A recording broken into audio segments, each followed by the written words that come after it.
যারা দ্বৈত নাগরিক তারা কোনো অবস্থাতেই নির্বাচনে পার্লামেন্ট নির্বাচনে অংশগ্রহণ করতে পারবে না। আরপিওর 12(8) এবং আপনাকে 91F এই দুইটা আর্টিকেল মিলিয়ে তার যদি উনি ডুয়েল সিটিজেনের ব্যাপারে বা যে কোনো অযোগ্যতার ব্যাপারে যদি উনি ভুল তথ্য দেন এবং পরবর্তীকালে যদি এই ভুল তথ্যটা ধরা পড়ে তাহলে ওনাকে বা ওনার বিরুদ্ধে নির্বাচন কমিশন ব্যবস্থা গ্রহণ করতে পারবে এবং তার মেম্বারশিপ বা তার পার্লামেন্টের মেম্বারশিপ বাতিল করতে পারবে। আমাদের কনস্টিটিউশনে ডুয়েল সিটিজেনশিপ বৈধ করা হয়েছে, কারণ অনেকেই দেখেন যিনি ডুয়েল সিটিজেনশিপ তিনি নির্বাচনে অংশগ্রহণ ছাড়া অনেক নাগরিক অধিকার তিনি ভোট দিতে পারবেন, অনেক নাগরিক অধিকার তিনি ভোগ করছেন, কিন্তু নির্বাচনের ব্যাপারে বাধাগ্রস্ত করা হয়েছে। এরপরে 2011 সনে একটা পরিবর্তন আনা হলো, সেখানে বলা হয়েছে যে আগে ছিল নির্বাচনে যারা দ্বৈত নাগরিক তারা কোনো অবস্থাতেই নির্বাচনে পার্লামেন্ট নির্বাচনে অংশগ্রহণ করতে পারবে না।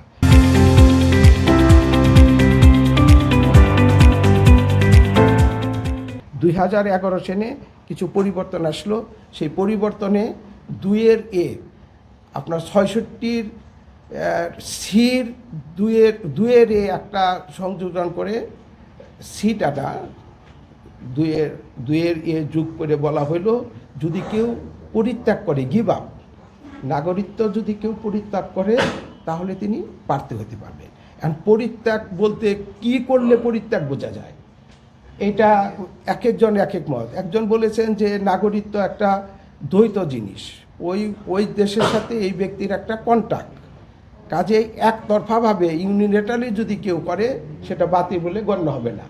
অপর পক্ষরা বলেছেন যে না, আমার তরফ থেকে সেখানে যদি আমি নির্দিষ্ট ফোরাম, নির্দিষ্ট মানে উপযুক্ত কর্তৃপক্ষ এবং উপযুক্ত ফোরামে যদি আমি অ্যাপ্লিকেশন করি, সেখানে যদি আমি ফি দেই এবং যদি পরবর্তীকালে এমন ওই অ্যাপ্লিকেশনটা আমার তরফ থেকে আর ফেরত না পাওয়ার সুযোগ থাকে, মানে আমি যাতে রিভোক না করে এইরকম স্টেজে যদি চলে যায় তাহলে পরবর্তী কার্যক্রম গ্রহণ করবে ওই ফরেন স্টেট।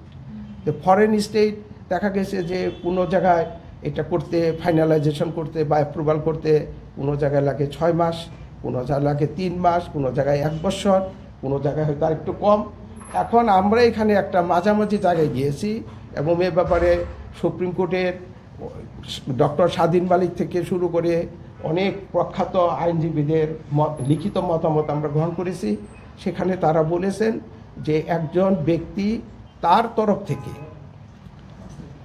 তার ডুয়েল সিটিজেনশিপ রদ করার জন্য বা বাতিল করার জন্য, ত্যাগ করার জন্য যদি উনি নির্দিষ্ট ফোরামে অ্যাপ্লিকেশন করেন এবং সেটা যদি এখান থেকে প্রসেস হয়, ফি দেন, তাহলেই ধরে নিতে হবে যে উনি পরিত্যাগ করেছেন।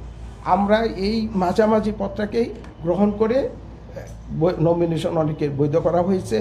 এবং আপনারা নিশ্চয়ই জানেন যে এক এক রিটার্নিং অফিসার এক এক জায়গায় এক এক রকম এই ব্যাপারে সিদ্ধান্ত দিয়েছে। এই জন্য আমরা সবগুলোকে ডেকে একটা ইউনিফর্ম ডিসিশন দিতে চেষ্টা করেছি।